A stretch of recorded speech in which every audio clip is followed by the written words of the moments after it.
When Johanna Kjellkvist left her brother's birthday party, it would be the last time that her family ever saw her again. That night she was gonna meet up with her on and off partner that she had recently started seeing again. But what Johanna ended up going through that night are such horrible acts of violence that it's hard to even speak about. This is the murder of 27-year-old Johanna Kjellkvist.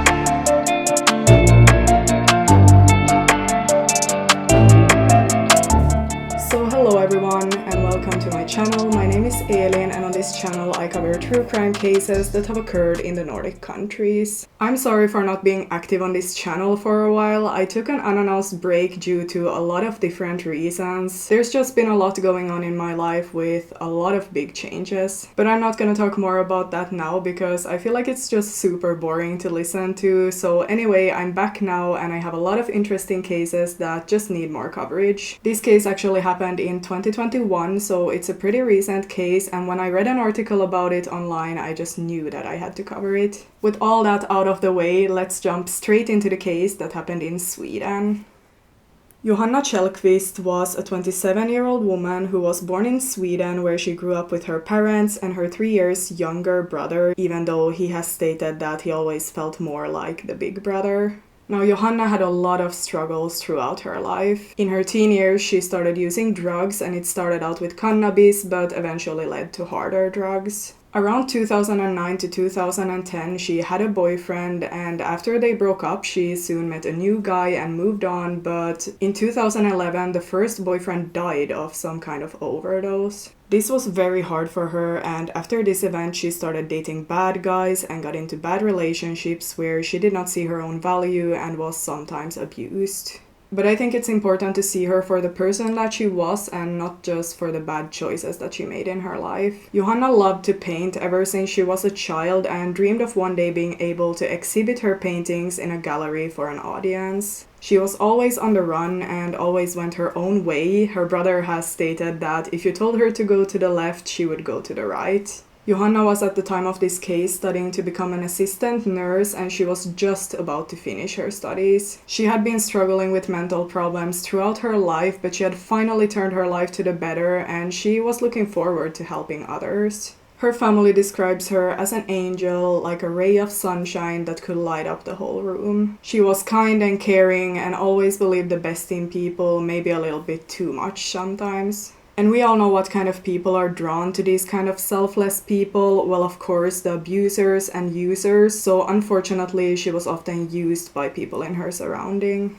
Since the year 2020, Johanna had been having an on-off relationship with a man called Simon Svensson, who was 27 years old. They had been living together for a while, but the relationship was pretty turbulent and they ended up living separately again.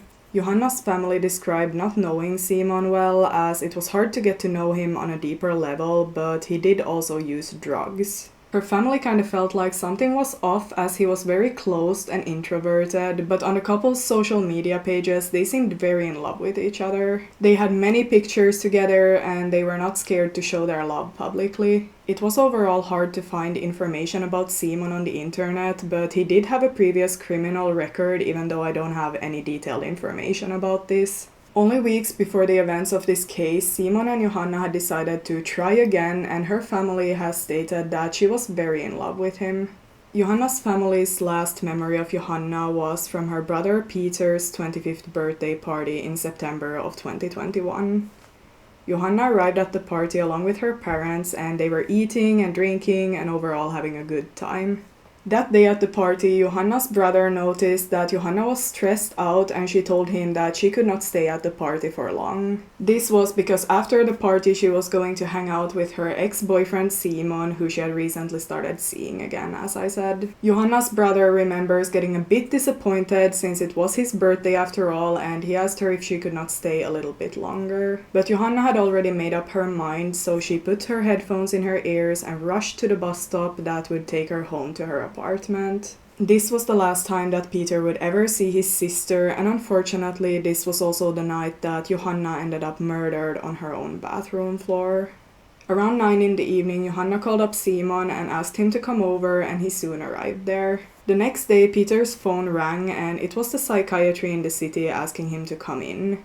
At first he was not really concerned about this since Johanna had been admitted to the mental hospital before. But when he got there and he saw his parents, a doctor and Johanna's psychiatrist all gathered in a room, he quickly realized that something was wrong. His mother then said Johanna is not with us anymore and his world was shattered. Now what happened to Johanna the night before is truly scary, and what she had to go through in her last minutes is heartbreaking and so brutal, and I can't even imagine how scared she must have been in her last moments.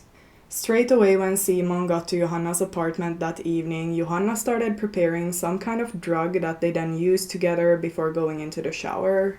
Johanna went into the shower first and was standing in the shower when Simon came in, also about to shower. But at this point something happened, and just a warning, this is a bit graphic, so if you don't want to hear what he did to Johanna, then skip a bit forward. According to Simon himself, he started hearing voices telling him to hit Johanna and check how it feels. Simon then hit Johanna in the face 3 times, and Johanna said, "What the hell are you doing, Simon?" before pushing him out of the shower. When this happened, Simon accidentally pushed the scale on the bathroom floor and it broke into 1,000 pieces. Simon then stated that Johanna's eyes started turning red and horns started growing out from her forehead, so he believed that she was the devil. So he kept on hitting her, kicked her, and kneed her in the face until she fell down onto her stomach. He then grabbed her hair and pushed her head down the toilet and flushed to drown her, and he even took a roll of toilet paper and put it into the toilet to make the toilet stuck. He then flushed even more and hoped that this would drown her, but when this did not work, he stood up on the toilet seat, still with Johanna's head in the toilet, and again kneed her head.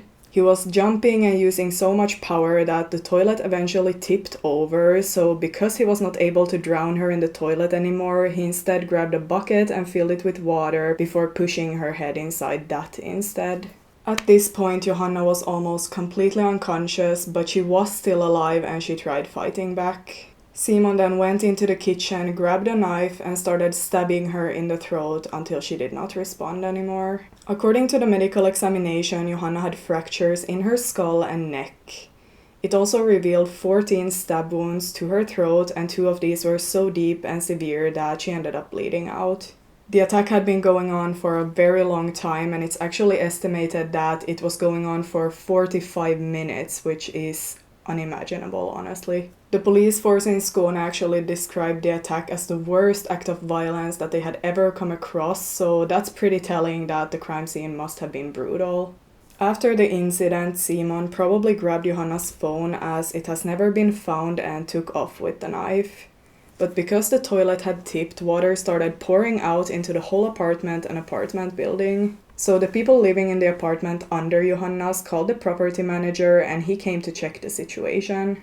They quickly realized where the water was coming from and he knocked on Johanna's door but no one answered. The property manager then realized that Johanna's door was unlocked, so he stepped inside. The apartment was overall messy and he soon realized that water was coming from the bathroom, and he then saw Johanna laying in the bathroom on her stomach with her head inside of the bucket. There was blood everywhere and she had clearly been brutally attacked. Johanna's parents actually lived 2 floors above her to support and help her. When Johanna's father and mother went out of the apartment, they were met with the property manager who told them that he had found a dead body inside of Johanna's apartment. Johanna's mother, of course, just started screaming out when she heard this, but the parents almost straight away gave Simon's information to the police. Simon, on the other hand, had posted on his Snapchat story that morning, and on this it was clear that he was dirty and sitting at a bus stop. He was picked up by his sister, so the police soon found them and of course arrested Simon. At first he stated that he could not remember anything, but he soon changed his story and claimed that he had been psychotic. In questioning, he stated that he just had this urge to kill her since a voice inside of him told him that she was Satan. But since he had been on drugs at the time of the murder, it was actually not a super clear case. A psychiatric evaluation showed that he did suffer from a severe mental illness at the time of the murder. This was a psychosis from the drugs that he had been using. He was first sentenced to life in prison, but he appealed this and it was actually changed to 7 years instead due to his mental health issues and drug use. In Sweden, this means that he will most likely be out of prison around 8 years after sentencing, since people usually serve 2/3 of their sentence. Even if he did make a choice to take drugs knowing that he might have a psychosis, as it had happened to him before, the Court of Appeal ruled that he had a reduced ability to understand the meaning of his actions. Johanna's brother has openly been against this reduced sentence and the explanation behind it, as he believes that Simon should have been sentenced to life in prison. According to him, nothing can take away what he did to Johanna, and he also thinks that there should be more critical thinking when it comes to self-triggered psychosis. He just doesn't understand how anyone could do this to Johanna, and he feels as if their family got a life sentence.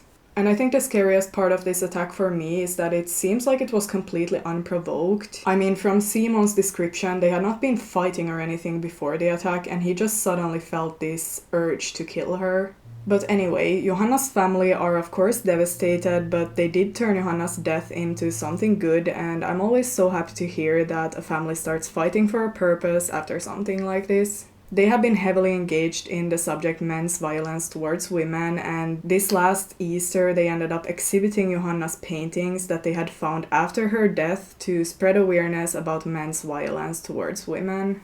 Many people came to this exhibition and the interest was actually huge, and it warms my heart that the family did this for her as it was her big dream. Many people also wanted to buy her paintings, but the family decided not to get rid of them and instead sold small pins that they called Johanna's eye from one of her paintings. They also sold pillows and blankets with motifs from her paintings, and all of the profit from this went to the Women's Aid in the city that helps women and children who are subjected to domestic violence. The family wants no other woman to die the way that Johanna did, and the violence towards women to stop.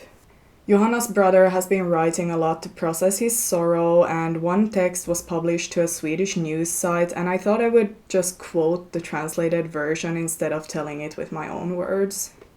You said that one can bike up the gravel road next to our house and that there was a Candyland, so of course I sprang along. You even said that one can turn into candy and that one can eat from their own arms because it would anyway grow out again. When we arrived at the place that should have been a Candyland, I was wondering where it was. And you said that it was only a little bit further away. I hope that you finally found the Candyland. Just wait there for me until I find my way there. I love you. Domestic violence is a big problem not only in the world but especially in Sweden in these recent years. Every year mothers, sisters and daughters are killed by men that they have once loved, and the problem only continues. And unfortunately, there's not much that we can do as individuals except spreading information and warning signs when it comes to these people. There are a lot of cases in the Nordic countries where especially women fall victims to domestic violence that I would like to cover. And as I said, it's important to get this information out there because it's real and it does happen. But anyway, I will end this video here. I hope that you have a great rest of your day and that I will see you in my next case. Goodbye, everyone.